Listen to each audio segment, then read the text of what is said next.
Siamo a Feudo Arancio con questo paesaggio bellissimo, soprattutto ricco di queste sfumature di verde, che in questi giorni girando per le terre sicane non sempre abbiamo riscontrato. Potremmo dire che in qualche modo la matrice dolomitica di Feudo Arancio da questo punto di vista ha insegnato delle cose alla gente? Qualche cosa sì, diciamo però innanzitutto che è stata un'annata particolare in questo senso, c'è stata un'estate molto fresca, quindi anche la vegetazione insomma ne ha beneficiato, però noi anche in periodi diciamo in cui è il giallo a farla da padrone abbiamo dei vigneti rigogliosi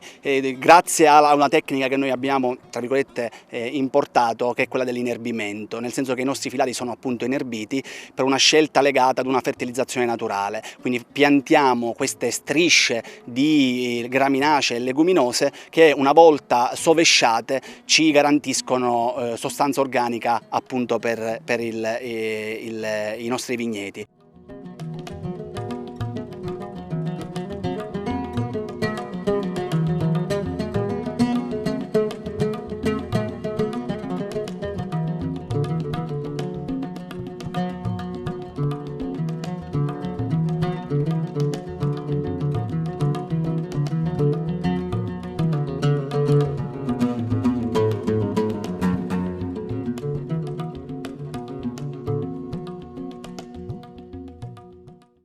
Allora, siamo in una cantina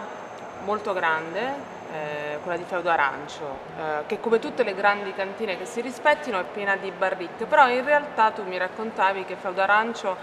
nel rispetto delle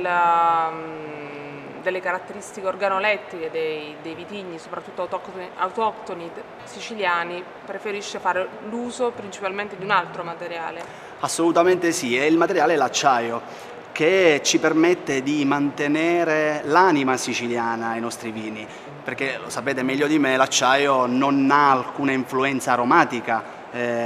sul suo contenuto, in questo caso il vino. Oltre a proteggerlo meravigliosamente bene dalla luce e dall'ossigeno, appunto, non dà niente di suo dal punto di vista del bouquet. E questo noi lo facciamo specialmente per i vitigni autoctoni che restano naturalmente i nostri cavalli di battaglia, quelli che più ci danno soddisfazioni, quelli che più sono apprezzati a livello internazionale, e quindi mi riferisco al Nero d'Avola, mi riferisco al Grillo, mi riferisco anche all'Insolia.